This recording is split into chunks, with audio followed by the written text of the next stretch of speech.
tayong gawa, wala tayong tanggap. Kaya gagawin natin ngayon, magbibigay lang tayo ng kaunting tip para sa mga hindi pa masyadong pamilyar sa pagko-compute ng kanilang electric bill. Kung makikita nyo dito, yung consumption ng ating electric bill, no? Ito yung tamang computation niya. Ito yung sample niya. Sa ibang metro, makikita natin, meron pang kulay itim dito na yung bilog.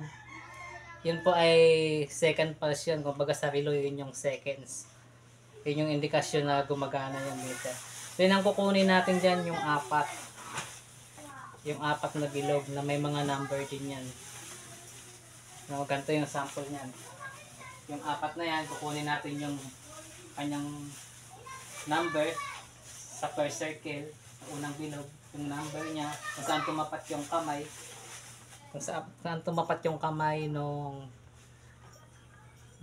ikalawang bilog, no? Ito yung unang bilog natin, yung pulse. So, dito tayo sa second pulse magsisimula sa second na circle. Kukunin natin yung apat na yan. Kagaya nito, tumapat siya sa 5, ito 7, pangalawa, pangatlo 3, yung pang-apat 8. Bali ang total niyan ay 5,738, no? Yan yung bagong bill yan, sa bagong bill. Yan yung reading ng bagong bill. Then yung previous bill niyan, yung luma ay nasa 5,561. So paano computein yan? So ganito siya. Yung ating current bill na ito yung bagong bagong reading natin, siya ay 5,738. Ima-minus natin yung previous. Yung previous ay 5,561. No, ibig sabihin ito yung luma at ito yung bago, yung current, yun yung bago. At yung previous, yun yung luma. Ma-minus lang natin yan. Yung 5,561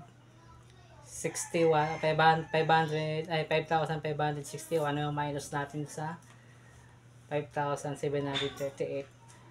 Ang magiging total niyan, lalabas diyan ay 177.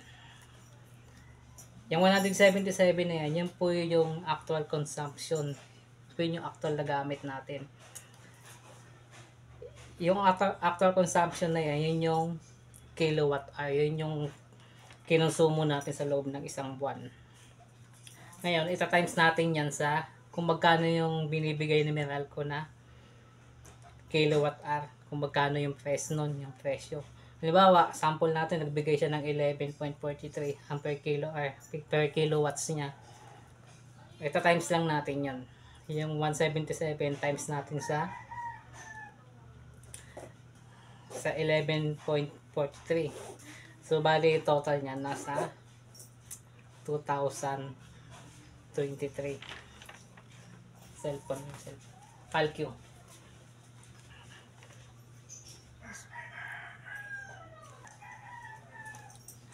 So, bali ganito siya. Yung ating current bill ay 5,738. Ayan. Ima-minus natin ngayon yung 5,601. Mali.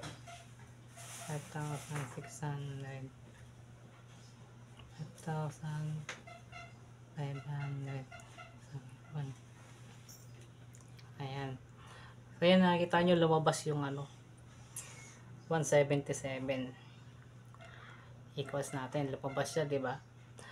177, ita-times natin ngayon yan sa 11.43. Times natin sa 11.43. So ayan ang lumabas oh. Bali 2023. May 0.11 pa nga siyang butal. So yun lang. Kaya yun yung magiging computation natin sa isang buwan, no? Yun yung ating magiging bill sa isang buwan. So, alam na natin ngayon kung paano tayo magko-compute. So lagi natin kukunin yung apat na bilog nito. Kukunin natin kung saan yung tumatapat yung kanyang tumatapat yung kanyang kamay. Yan sa apat na yan. At dyan tayo makakapag-compute. Tapos ibabawas lang natin yan. Makikita nyo naman sa electric bill nyo yung lumang nyan. Parang ganito.